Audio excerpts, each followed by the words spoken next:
ไปเลยทุกคนมานี่มาซ้อนอันจั่วหม่ำเพื่อนอ๋อมาซ้อนเพื่อนอ่านสระเนี่ยนะนี่มาซ้อนสระอะเนี่ยนะสำหรับอันเด็กม.2เนาะความจริงอันสลอกสระส่วนนี้มันสิควรที่จะเป็นแต่ป.2ป.3ป.4พุ่นเพิ่นบ่เป็นมามื้อนี้สิซ้อนให้เด้อเนี่ยสระเลยเด้อสิบอกเด้อเนี่ยเขียนไว้แล้วบ่นี่หลายอันเข้าไปเด้อสระเด้อสระใส่ตัวก้อก็เป็นกะสระใส่ตัวได้ก็เป็นเสียงนั่นนะตัวอย่างมาใส่ก้อก็เป็นกะใส่คอก็เป็นคะใส่ข้อก็เป็นคะใส่ตัวงอมันจะเป็นยังไงวะใส่ตัวจอได้เป็นยังจอใส่ตัวท่อได้สิ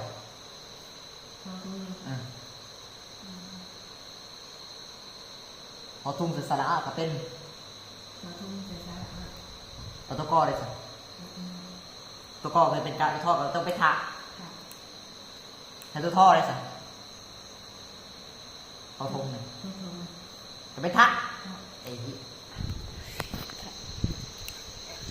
เดี๋ยวเบิ่งอะไรสมนาคนนั่นที่เป็นภาษาลาวระดับศาสตร์เนาะวันนี้คืออนาคตของศาสตร์เนาะผู้ที่ว่าเป็นนอแนงของศาสนาเนาะพี่น้องเนาะนี่เด้อนี่สระอากับใส่ตัวกอก็เป็นก้าใส่ตัวคอก็เป็นขาใส่ตัวคอก็เป็นข้าใส่ตัวงอก็เป็นง่าใส่ตัวจอก็เป็นจ้านี่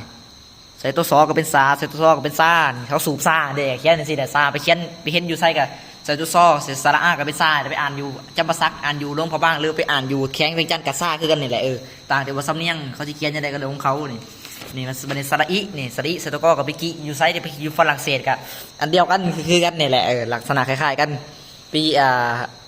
จะเห็นเขาเขียนอยู่ลงพอบ้างเห็นเขาเขียนอยู่อุดมไซด์อยู่ไซด์กับกี้นี่กับกี้อันเดียวนี่แหละประเทศลาวเขาบ่ใส่ตัวอื่นดอกมาเลยนี่สระอีนี่ใส่ตัวกอกับเป็นกี้นี่ใส่ตัวต้อกับเป็นตีนี่เราใส่มาเองเขาเป็นตีโอเคเข้าใจไหมคิดเนี่ยบอดี้เลยเราหัวหนึ่งแมนกันสิยุดไปสำนี้เนาะเดี๋ยวขออาญาซ้อนเจ้าหม่ำก่อนเนาะขออาญาซ้อนก่อนเข้าหนึ่งคลิปนี้ยาวเกินไปเดี๋ยวท่านผู้ชมทางไลน์สิบเอ็ดคนจบเช่นนี้แหละกดไลค์กดแชร์เป็นกำลังใจให้นอนแนงของประเทศศาสตร์นะเด้อตอนนี้แล้ว